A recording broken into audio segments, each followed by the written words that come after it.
تفسیر ضیاء القرآن جلد نمبر 3 21واں پارہ۔ بسم اللہ الرحمن الرحیم۔ سورہ لقمان آیت نمبر 12۔ وَلَقَدْ آتَيْنَا لُقْمَانَ الْحِكْمَةَ أَنِ اشْكُرْ لِلَّهِ وَمَنْ يَشْكُرْ فَإِنَّمَا يَشْكُرُ لِنَفْسِهِ وَمَنْ كَفَرَ فَإِنَّ اللَّهَ غَنِيٌّ حَمِيدٌ۔ ترجمہ: اور ہم نے عنایت فرمائی لقمان کو حکمت و دانائی، اور فرمایا اللہ کا شکر ادا کرو، اور جو شکر ادا کرتا ہے تو وہ شکر ادا کرتا ہے اپنے بھلے کے لیے، اور جو کفران نعمت کرتا ہے تو بے شک اللہ تعالی غنی ہے، حمید ہے۔ سورہ لقمان آیت نمبر 12 کی تفسیر۔ یہ لقمان کون تھے؟ مورخین اور مفسرین نے ان کے بارے میں مختلف اقوال نقل کیے ہیں۔ کسی نے انہیں نوبہ کا باشندہ قرار دیا ہے، اور کسی نے انہیں عاد کے خاندان سے منسوب کیا ہے۔ کسی نے انہیں آزاد کردہ غلام کہا ہے، اور کسی کے نزدیک یہ حضرت ایوب علیہ السلام کے بھانجے یا خالہ کے لڑکے ہیں۔ بعض نے ان کی نبوت کا قول کیا ہے، لیکن جمہور علماء نے انہیں فقط مرد دانا اور حکیم تسلیم کیا ہے۔ قرآن کریم نے ان تفصیلات کو غیر ضروری سمجھ کر نظر انداز کر دیا ہے، فقط ان کے حکیمانہ پند و موعظت کے ذکر پر اکتفا کیا ہے۔ ہمیں بھی اصلاح حاصل بحث و تمہیس میں وقت ضائع نہیں کرنا چاہیے۔ علامہ اندلسی کہتے ہیں، علامہ قرطبی نے حضرت ابن عمر سے ایک روایت نقل کی ہے، اس سلسلے میں اسی کا ذکر کر دینا کافی ہے۔ حضرت ابن عمر رضی اللہ عنہما سے مروی ہے کہ انہوں نے رسول اللہ صلی اللہ علیہ وسلم کو یہ فرماتے ہوئے سنا کہ لقمان نبی نہیں تھے، بلکہ وہ غور و فکر کے خوگر اور دولت یقین سے مالا مال بندے تھے۔ انہیں اللہ تعالیٰ سے محبت تھی، اللہ تعالیٰ بھی ان سے محبت کرتے، اور انہیں حکمت کی نعمت عطا فرمائی، اور فرمایا اگر تم پسند کرو تو تمہیں خلیفہ بنا دیا جائے تاکہ تم عدل و انصاف کو قائم کرو۔ انہوں نے عرض کی، میرے پروردگار، اگر تو آپ مجھے اختیار دیتے ہیں تو میں عافیت کو قبول کروں گا اور اس آزمائش سے بچوں گا، اور اگر منصب خلافت سنبھالنے کے متعلق قطعی حکم ہے تو میں دل و جان سے حاضر ہوں، کیونکہ مجھے تیرے کرم پر یہ بھروسہ ہے کہ تو مجھے غلطی سے بچائے گا۔ حضرت ابن عباس نے حکمت کی تشریح عقل، فہم اور فراست سے کی ہے۔ علامہ راغب کہتے ہیں کہ حکمت سے مراد موجودات کا صحیح علم اور اچھے کام کرنا۔ امام راضی فرماتے ہیں کہ علم کے مطابق عمل کرنے کی توفیق یہ حکمت ہے۔ یہاں یا تو وقلنا محذوف ہے یا ان یہاں مفسرہ ہے۔ آیت کا مفہوم یہ ہوگا کہ ہم نے اسے دانائی عطا فرمائی، یعنی اسے شکر کی توفیق بخشی۔ اس صورت میں حکمت سے مراد شکر ہوگا۔ شکر اظہار نعمت کو کہتے ہیں، اس کے مقابلے میں کفران ہے، یعنی نعمت کا چھپانا اور اس کا اعتراف نہ کرنا۔ نعمت کے اظہار اور اعتراف کی 3 صورتیں ہیں۔ نمبر 1، دل میں یہ تصور کرنا کہ میرے اللہ نے مجھ پر یہ نوازش فرمائی ہے۔ نمبر 2، زبان سے اس کی بندہ پروری کی تعریف کرنا۔ نمبر 3، اعضاء سے کہ جب اللہ تعالیٰ انعام و اکرام فرمائے تو اس کی عبادت اور اطاعت میں انسان زیادہ سے زیادہ مصروف ہو جائے، اور ان نعمتوں کو اللہ تعالیٰ کے احکام کی بجاوری اور اس کی رضا کے حصول میں خرچ کرے۔ سورہ لقمان آیت نمبر 13۔ وَإِذْ قَالَ لُقْمَانُ لِابْنِهِ وَهُوَ يَعِظُهُ يَا بُنَيَّ لَا تُشْرِكْ بِاللَّهِ إِنَّ الشِّرْكَ لَظُلْمٌ عَظِيمٌ۔ ترجمہ: اور یاد کرو جب لقمان نے اپنے بیٹے کو کہا، اسے نصیحت کرتے ہوئے، اے میرے پیارے فرزند، کسی کو اللہ کا شریک نہ بنانا، یقیناً شرک ظلم عظیم ہے۔ سورہ لقمان آیت نمبر 13 کی تفسیر۔ ادائے شکر کا حکم دینے کے بعد اس غلط فہمی کا ازالہ کر دیا کہ اس کے شکر کرنے سے اللہ تعالیٰ کی شان کبریائی میں اضافہ نہیں ہوتا، اور کسی کی ناشکری سے اس کی شان عظمت میں کمی نہیں آتی۔ اگر کوئی شکر کرے گا تو اس کا اپنا بھلا ہوگا، ناشکری کرے گا تو خود ہی نقصان اٹھائے گا۔ اللہ تعالیٰ غنی ہے، سارا جہان اس کا محتاج ہے، وہ کسی کا محتاج نہیں، وہ حمید ہے۔ اگر کسی کی زبان قال اس کی حمد و ثنا سے گنگ ہو گئی ہے تو کائنات کا ذرہ ذرہ زبان حال سے اس کی حمد کے قصیدے گا رہا ہے۔ آیت میں اللہ کا کلمہ مقدر ہے۔ تقدیر کلام یوں ہے، یعنی اللہ تعالیٰ کا شکر کرتا ہے تو وہ اللہ تعالیٰ کا شکر اپنے فائدے کے لیے کرتا ہے، اس میں سراسر اسی کا بھلا ہے۔ کسی عارف نے کیا خوب فرمایا ہے، یعنی شکر کرنے سے جس لطف و احسان سے اسے نوازا گیا انہیں بقا و دوام نصیب ہوتا ہے، جن انعامات سے تاحال وہ بہرہ ور نہیں، شکر ان کو شکار کرتا ہے۔ شکر اللہ تعالیٰ کی بارگاہ میں تقرب کا باعث ہے اور اس کا ثواب دارالخلد میں ملے گا۔ حضرت لقمان کے بحر حکمت کے چند سچے موتی قرآن کریم کے قارئین کی خدمت میں پیش کیے جا رہے ہیں۔ آپ نے اپنے فرزند دلبند کو سب سے پہلے جو نصیحت کی وہ یہ ہے کہ شرک سے بڑا اور کوئی ظلم نہیں، اسے چاہیے کہ ہر حالت میں اپنے دامن کو شرک کی آلودگی سے پاک رکھے۔ لقمان حکیم ہے، انہوں نے اپنے حکیمانہ کلام سے صرف اپنے بیٹے کو ہی نوازا نہیں ہوگا بلکہ عام لوگوں کو بھی اپنی دل نواز پند و نصائح سے سرفراز کیا ہوگا۔ لیکن قرآن کریم میں ان کے صرف وہ حکیمانہ اقوال ذکر کیے گئے ہیں جو انہوں نے اپنے بیٹے کو فرمائے۔ مقصد یہ بھی ہے کہ دوسروں کے ساتھ تو معاملہ کی بنیاد ریاکاری، تشنع اور فریب دہی ہو سکتی ہے، لیکن ایک باپ جب اپنے بیٹے کو نصیحت کرتا ہے اس میں سراسر سچائی اور اخلاص ہی ہوتا ہے، وہاں غلط بیانی اور عیاری کا امکان تک نہیں ہوتا۔ اہل عرب جو بری طرح شرک میں مبتلا تھے انہیں بتایا جا رہا ہے کہ لقمان کو تو تم بھی حکیم اور مرد دانا تسلیم کرتے ہو، ان کے اقوال کو اپنے اشعار میں اور اپنے خطبوں میں فخریہ نقل کرتے ہو، ذرا اس کی تعلیم پر بھی غور کرو، اس کی ان نصیحتوں کو گوش ہوش سے سنو جو اس نے اپنے لخت جگر کو کی۔ کیا اس کے بعد بھی تمہیں شرک کی قباحت میں شک باقی رہے گا؟ اب تو تم اس قسم کی خرافات سے باز آ جاؤ۔ پہلی آیت میں شرک کے بطلان پر عقلی دلیل پیش کی، اس آیت میں نقلی دلیل پیش کی جا رہی ہے، گویا عقل اور نقل دونوں شرک کے بطلان پر متفق ہیں۔ اب تو اس لغو عقیدے کو چھوڑ دو اور اللہ وحدہ لا شریک پر ایمان لے آؤ۔ سورہ لقمان آیت نمبر 14۔ وَوَصَّيْنَا الْإِنسَانَ بِوَالِدَيْهِ حَمَلَتْهُ أُمُّهُ وَهْنًا عَلَى وَهْنٍ وَفِصَالُهُ فِي عَامَيْنِ أَنِ اشْكُرْ لِي وَلِوَالِدَيْكَ إِلَيَّ الْمَصِيرُ۔ ترجمہ: اور ہم نے تاکیدی حکم دیا انسان کو کہ اپنے والدین کے ساتھ حسن سلوک کرے۔ شکم میں اٹھائے رکھا ہے اسے اس کی ماں نے کمزوری پر کمزوری کے باوجود، اور اس کا دودھ چھوٹنے میں 2 سال لگے، اس لیے ہم نے حکم دیا کہ شکر ادا کرو میرا اور اپنے ماں باپ کا، آخر کار میری طرف ہی تمہیں لوٹنا ہے۔ سورہ لقمان آیت نمبر 14 کی تفسیر۔ یہ دونوں آیتیں حضرت لقمان کے وعظ کے درمیان بطور جملہ معترضہ ذکر کی گئی ہیں۔ ان سے ایک مقصد تو یہ ہے کہ آپ کے کلام کی تصدیق ہو جائے، دوسرا مقصد یہ بھی ہے کہ حضرت لقمان نے ازراہ اخلاص و محبت اپنے بیٹے کو شرک سے باز رہنے کی تلقین کی اور اسے ظلم عظیم کہہ کر نفرت دلائی۔ اللہ تعالیٰ نے اس پدری خلوص و شفقت کے صلے کے طور پر اولاد کو اپنے ماں باپ کی فرما برداری اور خدمت گزاری کا حکم دیا، اور وہ حدود بھی متعین کر دیں جہاں تک ماں باپ کے ارشاد کو تسلیم کیا جا سکتا ہے۔ بے شک ماں باپ دونوں کا اپنی اولاد پر بڑا حق ہے، لیکن دونوں میں سے ماں کا حق بہت زیادہ ہے۔ 9 ماہ تک وہ بچے کو شکم میں اٹھائے پھرتی ہے، مرد سے پہلے ہی وہ نسبتاً کمزور ہوا کرتی ہے، اور اس پر حمل کی گرانی اس کو مزید کمزور اور ناتواں بنا دیتی ہے۔ اس طویل عرصے میں آئے دن اسے طرح طرح کی دشواریوں کا سامنا کرنا پڑتا ہے۔ پھر پیدائش کا مرحلہ بڑا جاں گسل اور صبر آزما ہوتا ہے۔ اگر ماں ان جاں گسل مرحلوں سے بچ نکلے تو پھر عرصہ تک وہ اسے اپنا خون جگر پلاتی ہے۔ اس کے علاوہ دن رات ماں اپنے اس نور نظر کی خدمت میں گزارتی ہے۔ یہ ساری جان کاہیاں اور خدمات کسی لالچ کی وجہ سے نہیں، کسی احسان جتلانے کے خیال سے نہیں، بلکہ محض محبت اور پیار کے جذبے سے سرشار ہو کر انجام دی جاتی ہیں۔ اسی لیے حضور رحمت عالم صلی اللہ علیہ وآلہ وسلم نے بار بار ماں کی خدمت گزاری کی تلقین فرمائی ہے، جن کا تفصیلی بیان مناسب مقامات پر گزر چکا ہے۔ یہاں فقط ایک ارشاد نبوی پر اکتفا کیا جاتا ہے۔ کسی شخص نے خدمت اقدس میں حاضر ہو کر دریافت کیا، یا رسول اللہ من ابرو، میں کس کے ساتھ احسان کروں؟ فرمایا امک، اپنی ماں کے ساتھ۔ اس نے دوبارہ عرض کیا ثم من، اس کے بعد کس کے ساتھ؟ فرمایا امک، اپنی ماں کے ساتھ۔ سہ بارہ گزارش کی ثم من، اس کے بعد کس کے ساتھ؟ فرمایا امک، اپنی ماں کے ساتھ۔ چوتھی بار جب اس نے پوچھا ثم من، فرمایا ابو کا، اپنے باپ کے ساتھ۔ یہاں اپنا شکر کرنے کے ساتھ والدین کا شکر ادا کرنے کا حکم بھی ملا دیا۔ اس طرح بندہ نوازی کی حد کر دی اور اسلامی معاشرے میں والدین کا جو اعلیٰ اور عرفہ مقام ہے اس کی وضاحت فرما دی۔ اس کے بعد بھی اگر مسلمان بچے اپنے والدین کی خدمت میں کوتاہی کریں اور ان کے ساتھ حسن سلوک کر کے ان کی دعائیں نہ لیں تو بڑی بدقسمتی ہے۔ سورہ لقمان آیت نمبر 15۔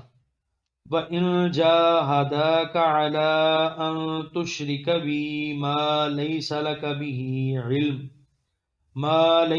بِهِ عِلْمٌ فَلَا تُطِعْهُمَا وَصَاحِبْهُمَا فِي الدُّنْيَا مَعْرُوفًا وَاتَّبِعْ سَبِيلَ مَنْ أَنَابَ إِلَيَّ ثم الی مرجعکم فانبئکم بما کنتم تعملون۔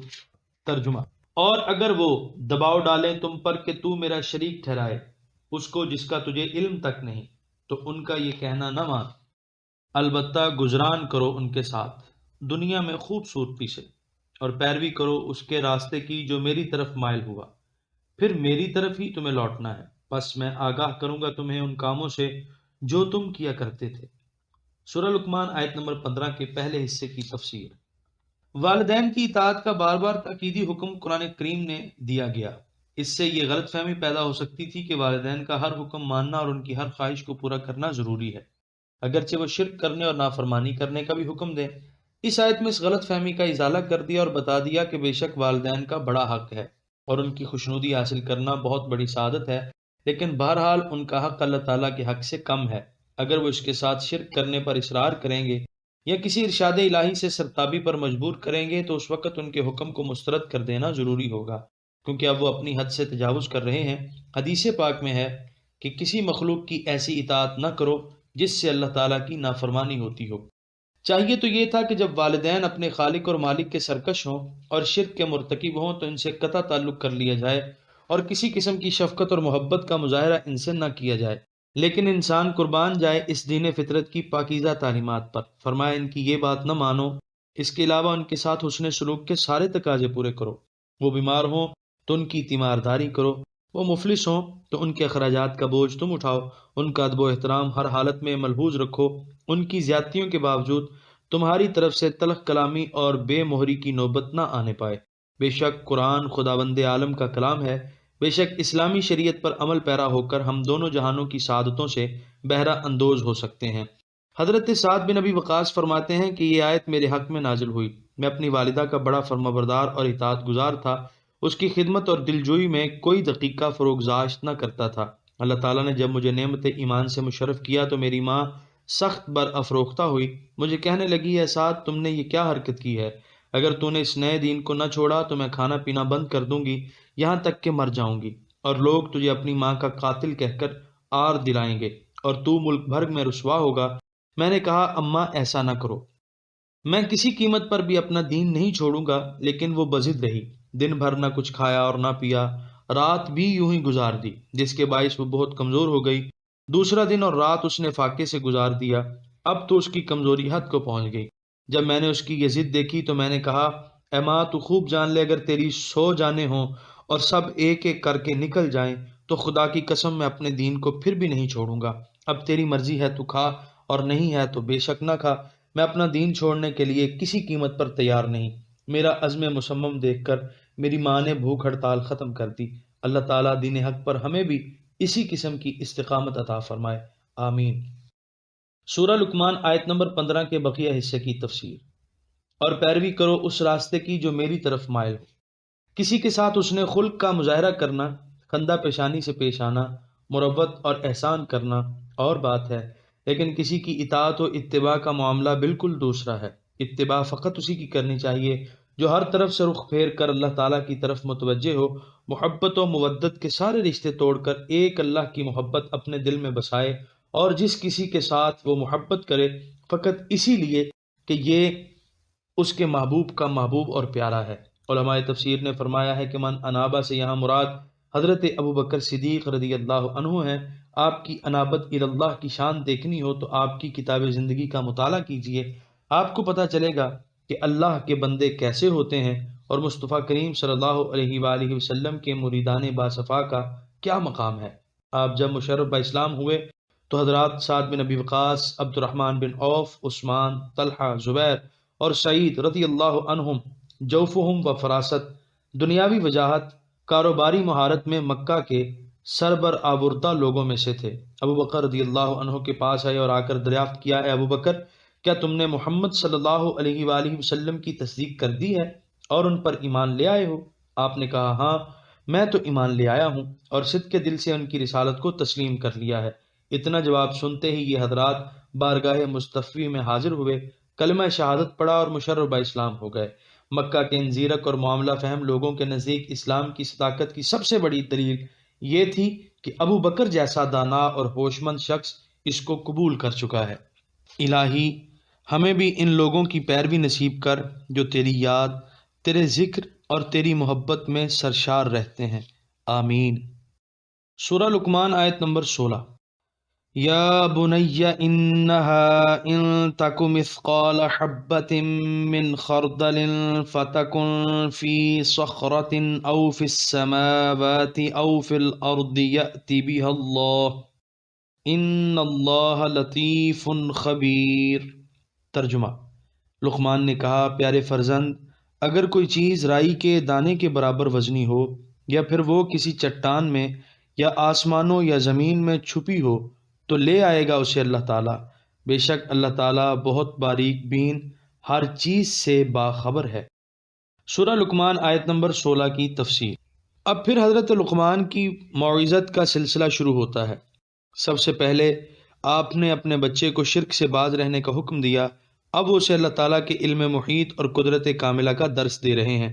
رائی کے دانے کی کیا حقیقت ہے، سامنے رکھا ہو، دن کی روشنی ہو، پھر بھی وہ قریب سے ہی نظر آتا ہے، لیکن اتنی باریک چیز اگر پتھر کی کسی چٹان میں مستور ہو یا کوئی ذرہ زمین کی وسعتوں اور آسمان کی پہنائیوں میں گم ہو جائے تو کون انسان ایسا ہے یا کون سا آلہ ہے جس کی مدد سے اس ذرے کا سراغ لگایا جا سکے؟ ہمارے لیے بے شک یہ ازحد مشکل کام ہے، مگر اتنی چھوٹی چیز کہیں بھی ہو اللہ تعالیٰ سے مخفی نہیں۔ سورہ لقمان آیت نمبر 17۔ یا بنی اقم الصلاۃ وأمر بالمعروف وانہ عن المنکر واصبر علی ما اصابک ان ذلک من عزم الامور۔ ترجمہ: میرے پیارے بچے، نماز صحیح ادا کیا کرو، نیکی کا حکم دیا کرو اور برائی سے روکتے رہو، اور صبر کیا کرو ہر مصیبت پر جو تمہیں پہنچے، بے شک یہ بڑی ہمت کے کام ہے۔ سورہ لقمان آیت نمبر 17 کے پہلے حصے کی تفسیر۔ مومن کی دو ذمہ داریاں ہیں، اپنی ذات کی تکمیل اور دوسروں کی صلاحیتوں کی حد الوسع نشو و نما۔ اپنی ذات کی تکمیل کے لیے نماز کا حکم دیا، دوسروں کی تربیت اور تکمیل کے لیے امر بالمعروف اور نہی عن المنکر کا حکم دیا۔ علامہ آلوسی فرماتے ہیں، اقم الصلاۃ تکمیلا لنفسک وامر بالمعروف تکمیلا لغیرک۔ سورہ لقمان آیت نمبر 17 کے بقیہ حصے کی تفسیر۔ اور صبر کیا کرو ہر مصیبت پر جو تمہیں پہنچے، بے شک یہ بڑی ہمت کے کام ہے۔ اپنے نفس کی اصلاح بھی کوئی آسان کام نہیں۔ صبح و شام اپنی خواہشات سے برسرے پیکار رہنا، نفس کی سرکشی اور غفلت پر اسے ہر وقت جھڑکتے رہنا بڑے دل گردے کا کام ہے۔ اس کے لیے بڑے صبر اور حوصلے کی ضرورت ہے۔ اسی طرح ان لوگوں کو جو نیکی سے کوسوں دور ہیں، تقوی اور پارسائی کی راہ سے عمر بھر گریزاں رہے ہیں، ان کے دلوں میں نیکی کی الفت پیدا کرنا، انہیں طغیان و عصیاں کی زندگی سے باز رہنے کا حکم دینا، ہر کس و ناقص کے بس کا روگ نہیں۔ تان و تشنیع کے تیروں سے گھائل ہونا پڑتا ہے، مالی خساروں اور جسمانی اذیتوں کو برداشت کرنا پڑتا ہے، کبھی کبھی جان کی بازی لگانا پڑتی ہے۔ یہ مرحلہ بھی صبر اور استقامت کے بغیر طے نہیں ہو سکتا۔ اس لیے حضرت لقمان اپنے فرزند دلبند کو تکمیل ذات اور اصلاح معاشرہ کی ذمہ داری قبول کرنے کے بعد صبر کا دامن مضبوطی سے پکڑنے کی تلقین فرما رہے ہیں۔ یہ راہ بڑی جانگداز اور کٹھن ہے، مردان پاک باز ہی اس پر گامزن ہو سکتے ہیں۔ علامہ راغب اصفہانی نے عزم کی تشریح کرتے ہوئے لکھا ہے، یعنی کسی کام کو کرنے کا پختہ ارادہ کر لینا، یعنی مذکورہ احکام ان اہم امور سے ہیں جن کو انجام دینے کے لیے انسان کو ہمت اور مردانگی کا مظاہرہ کرنا چاہیے، یا یہ وہ احکام ہیں جن کو بجا لانے کا اللہ تعالیٰ نے قطعی حکم دیا ہے۔ سورہ لقمان آیت نمبر 18۔ وَلَا تُصَعِّرْ خَدَّكَ لِلنَّاسِ وَلَا تَمْشِ فِي الْأَرْضِ مَرَحًا إِنَّ اللَّهَ لَا يُحِبُّ كُلَّ مُخْتَالٍ فَخُورٍ۔ ترجمہ: اور تکبر کرتے ہوئے نہ پھیر لے اپنے رخسار کو لوگوں کی طرف سے، اور نہ چلا کر زمین میں اتراتے ہوئے، بے شک اللہ تعالیٰ نہیں پسند کرتا کسی گھمنڈ کرنے والے، فخر کرنے والے کو۔ سورہ لقمان آیت نمبر 18 کی تفسیر۔ اس آیت کا مطلب بیان کرنے سے پہلے اس کے چند کلمات کی تشریح ضروری ہے۔ تسعر، علامہ ابن منظور لکھتے ہیں کہ سعر اونٹوں کی ایک بیماری کا نام ہے، جب یہ لگتی ہے تو اونٹ کی گردن ٹیڑھی ہو جاتی ہے۔ اسی مناسبت سے جب کوئی شخص اجراہ غرور و نخوت اپنا منہ لوگوں کی طرف سے موڑ لیتا ہے تو عرب کہتے ہیں قد سعر خدہ۔ اس مفہوم کی تائید کے لیے انہوں نے جریر کا ایک شعر نقل کیا، یعنی جب کوئی جابر شخص اجراہ تکبر اپنے رخسار پھیر لیتا ہے تو ہم بزور شمشیر اس کی کجی کو دور کر دیتے ہیں اور وہ درست ہو جاتا ہے۔ شدت فرح و سرور کو مرحن کہتے ہیں۔ ابن منظور نے اس کی مزید وضاحت کی ہے، لکھتے ہیں یعنی مراحہ اس شدت فرح و نشاط کو کہتے ہیں جو حد سے بڑی ہوئی ہو۔ علامہ ابن اسیر کا حوالہ دیتے ہیں کہ ان کے نزدیک مراحہ اس نشاط کو کہتے ہیں جس میں خفت یعنی ہلکا پن اور شبکی پائی جائے۔ جس طرح کم ظرف لوگ خوشی اور مسرت کے وقت ادب و اخلاق کے تقاضوں کو بھی پس پشت ڈال دیتے ہیں، حیا اور مروت کی چادر بھی اتار کر پرے پھینک دیتے ہیں اور ایسی ناشائستہ حرکتیں کرتے ہیں جنہیں دیکھ کر شرم کی آنکھ نمناک ہو جاتی ہے۔ مختالن اس متکبر کو کہتے ہیں جس میں تکبر کے علاوہ خود پسندی کا عیب بھی پایا جاتا ہو۔ علامہ ابن منظور نے اس لفظ کی تشریح کے ضمن میں ابو اسحاق کا یہ قول بھی نقل کیا، یعنی مختال اس لافزنی کرنے والے نادان کو کہتے ہیں جو اپنے غریب رشتہ داروں سے نفرت کرتا ہے اور مفلس پڑوسیوں کو حقارت کی نظر سے دیکھتا ہے اور ان کے ساتھ حسن سلوک نہیں کرتا۔ فخور مبالغے کا صیغہ ہے، بہت اترانے والا، فخر کرنے والا، خصوصاً وہ شخص جو ایسی چیزوں پر فخر کرے جو اس کے ذاتی کمالات سے نہیں بلکہ خارجی امور کی بنا پر اترائے، مثلاً مال و دولت، جاہ و منصب وغیرہ۔ ان کلمات کی لغوی تحقیق کے بعد اب اس آیت کو پڑھیے اور اس کے مفہوم کو سمجھنے کی کوشش کیجیے، آپ کو مزہ آ جائے گا اور قرآن کے حسن اعجاز پر آپ سو جان سے قربان ہونے لگیں گے۔ آیت کا مدعا تو تکبر و غرور سے اجتناب کرنے کی تاکید کرتا ہے، لیکن غرور کی کوئی ایک شکل تو نہیں، اس کے متعدد مظاہر اور روپ ہیں، کئی جلی اور کئی خفی۔ ایک جملے میں سبھی کی نشاندہی بھی کر دی اور ان سے دور رہنے کا حکم بھی دے دیا۔ اس جامعیت اور اعجاز نے فصحائے عرب کو جو لغت کی لطافتوں کو جانتے تھے دنگ کر دیا تھا۔ اسی کلام معجز نظام کو سن کر بڑے بڑے شعراء نے شعر گوئی ترک کر دی تھی۔ اسلام کے دشمن قرآن کی سرانائی کے باعث شمع اسلام کے پروانے بن گئے تھے۔ سبحان من انزلہ وسلام علی من انزلہ علیہ وارسلہ بشیرا ونذیرا۔ علامہ آلوسی نے لا تؤثر کا ایک معنی نقل کیا ہے، وہ بھی خوب ہے کہ اپنے نفس کو کسی کے سامنے بلا وجہ ذلیل نہ کرے اور احساس کمتری سے کسی کے سامنے ہر وقت گردن نہ جھکائے رکھے۔ بے شک فخر و غرور بھی بری چیز ہے، لیکن بے جا تواضع، ذلت نفس اور اپنے آپ کو ہر وقت حقیر بنائے رکھنا اس سے بھی بری بات ہے۔ قرآن نے ان دونوں چیزوں سے اپنے ماننے والوں کو باز رہنے کا حکم دیا ہے۔ سورہ لقمان آیت نمبر 19۔ وَاقْصِدْ فِي مَشْيِكَ وَاغْضُضْ مِنْ صَوْتِكَ إِنَّ أَنْكَرَ الْأَصْوَاتِ لَصَوْتُ الْحَمِيرِ۔ ترجمہ: اور درمیانہ روی اختیار کر اپنی رفتار میں اور دھیمی کر اپنی آواز، بے شک سب سے وحشت انگیز آواز گدھے کی آواز ہے۔ سورہ لقمان آیت نمبر 19 کی تفسیر۔ رفتار اور گفتار کے آداب سکھائے کہ چلو تو وقار و متانت کے ساتھ، بات کرو تو بلا ضرورت آواز کو بلند نہ کرو کہ طبع سلیم پر گراں گزرے اور سننے والا وحشت محسوس کرنے لگے، جس طرح گدھا زور سے ہینکتا ہے اور سارا ماحول ناگوار شور سے بھر جاتا ہے۔ یہاں پر 21ویں پارے کا 11واں رکوع مکمل ہوا اور یہاں پر 21ویں پارے کا پہلا آدھا مکمل ہوا۔